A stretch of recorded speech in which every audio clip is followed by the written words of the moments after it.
Lockdown के चलते railway station पर कार्यरत सफाई कर्मचारियों को सामाजिक संस्था जीवन धारा फाउंडेशन और झांसी नर्सिंग होम एसोसिएशन ने मिलकर खाद्य सामग्री का वितरण किया। हम लोग विचार बना रहे थे कि कहीं कुछ ऐसा वितरण किया जाए, क्योंकि समय उचित था।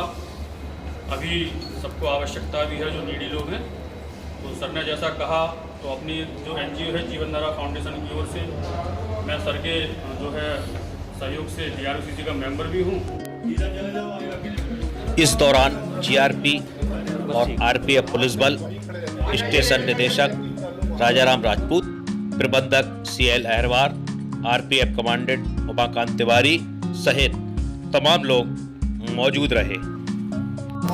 सामाजिक सुरक्षा के तहत हम लोगों ने जो हमारे यहाँ प्राइवेट लेबरर्स काम करते हैं उनके लिए एक छोटा सा योगदान रखा था अपने DRCC मेंबर श्री तिवारी जी के माध्यम से और कुछ स्वयंसेवी संगठनों के माध्यम से खाद्यान्न वितरण का कार्यक्रम हम लोगों ने किया।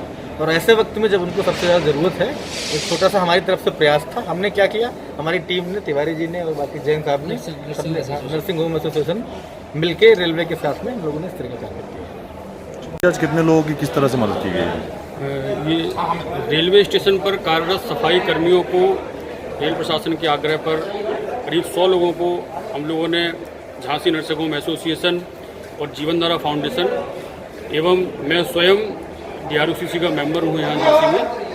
तो इन लोगों के सहयोग से यहाँ सफाई कर्मियों को अपन ने खाद्यान्न वितरित किया।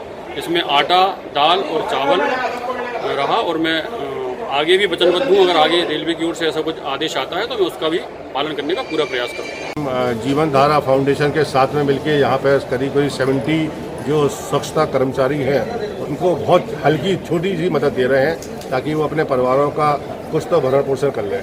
और झांसी नर्सिंग होम एसोसिएशन ये मानता है, मैंने अभी सीनियर DCM साहब से कहा है कि अगर और भी आवश्यकता होगी तो मैं रेलवे के जो कर्मचारी, जो अस्थायी कर्मचारी हैं, इनको आवश्यकता है तो झांसी नर्सिंग होम एसोसिएशन उनको मदद करा।